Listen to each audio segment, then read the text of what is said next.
According to local media reports in Iran, the country's president has ordered the start of nuclear talks with the U.S. The move comes after Iran's foreign minister told CNN on Sunday that he was confident a deal could be reached with the U.S. on Tehran's nuclear program.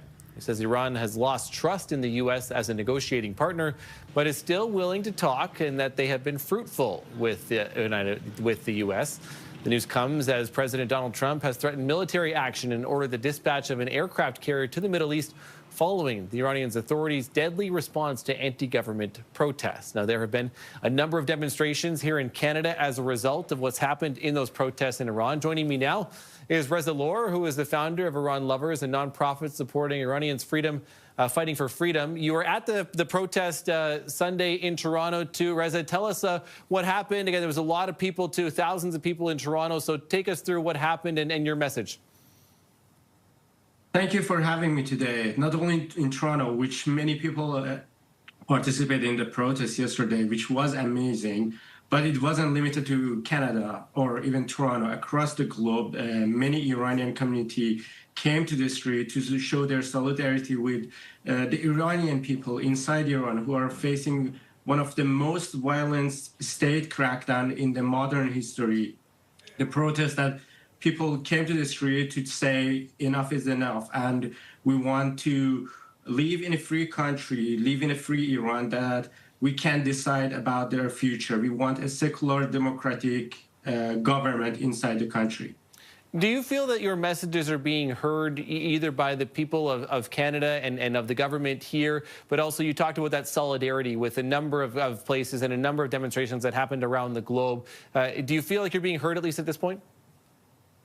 We have been heard, but I think it's not enough yet. Many people know some of the basic fact that it was happening and is happening inside Iran, but the regime propaganda machine is working very well to spread misinformation about the reality on the ground in Iran.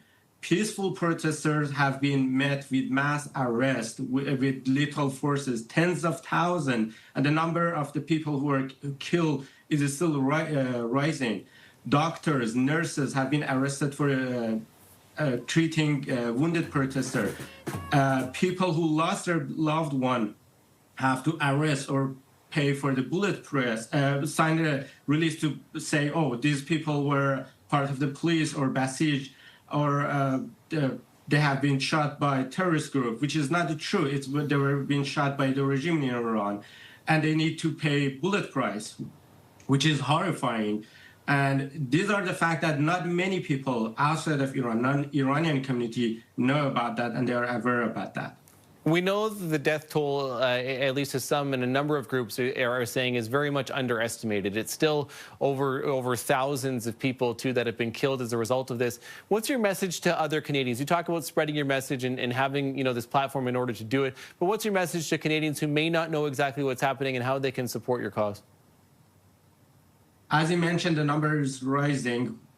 Even our group, one of many other groups that exist advocating for Iran, we are receiving reports and from witnesses, from people who lost their beloved one, or people who have been arrested. What we want from non-Canadian government community is to speak up about what's happening in Iran, because silence is what the regime wants. As President Zelensky said a few days ago, being silenced in front and not talking about what's happening in Iran and not make them accountable for what they are doing, send a strong message to not only the regime in Iran, but all dictators across the globe, that if you kill enough people, you can stay in power. We also have some requests from Canadian government. There are many officials from the regime who lives in Canada peacefully in as a safe haven. We want them to be expelled. Their assets must be freezed. We also want Canada do the same thing that the other countries, some of the countries has done. There's a company called Abrarwan or R1 Cloud. Mm-hmm. They are responsible for the internet shutdown that happened in Iran recently, not only recently, but during the bloody November in 2019. We want Canada recognize that company as and put them under sanction, as the U.S. Treasury has done this before, and Amnesty International confirmed that they are responsible for internet lockdown and hiding the mass killing in Iran during the protest.